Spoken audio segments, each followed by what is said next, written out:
אז שלום לכולם, אני בת 38, קוראים לי פנילית, אני מרעננה, ואני מתמודדת עם ביפולר 2, הפרעה דו-קוטבית.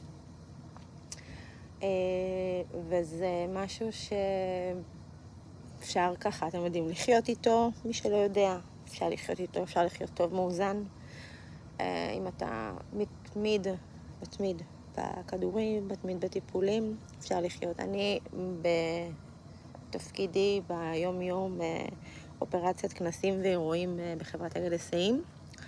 אני מתמודדת משנת 2019, ולפני חצי שנה האיזון עבד. זאת אומרת שהכדורים עשו את שלהם.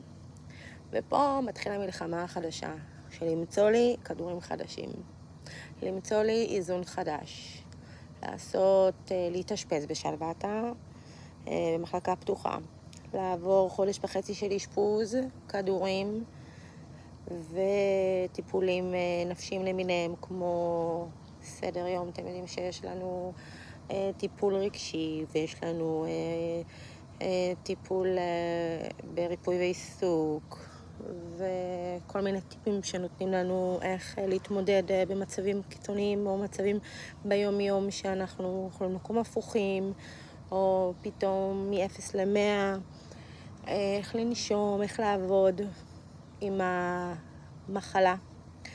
המחלה היא לא קלה, אבל גם אפשר לדעת ללמוד אותה טוב ולהבין מה הגוף שלך צריך ומה הגוף שלך לא צריך. המחלה הזאת אנחנו לא יכולים להתמודד עם לחצים.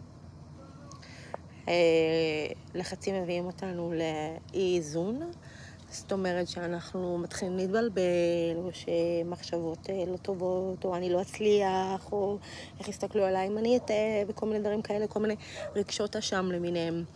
ואני החלטתי שאני פותחת את הערוץ הזה למתמודדים כבודי. אני הצלחתי להגיע למצב שאני אוהבת את המחלה שלי. זאת אומרת, אני ממש אוהבת אותה, כי אני ממש לומדת לחיות עם משהו שהוא לא בר תיקון, זה רק איזון ביום-יום, איזון של כדורים ואיזון יומיומי, ולהמשיך לטפל. אני עכשיו נמצאת באשפוז בית, לאחר שהייתי מאושפזת חודש וקצת שלוותה, הוחלט שאני מאוזנת, חזרתי חזרה לעבודה, אבל זה היה קצר מדי, והכדורים, 2 כדורים למיניהם, שזה ציפרלקס ועוד סרנדה, מי שמכיר ויודע שהם מעצבי מצב רוח, עשו לי הזיות. מה שמתאים למישהו אחר לא תמיד מתאים לאותו בן אדם אחר. פשוט הוחלט להפסיק, ואני החלטתי שאני לא רוצה להתאשפז בשלוותה, וכי יש אשפוז בית, ומגיע לנו.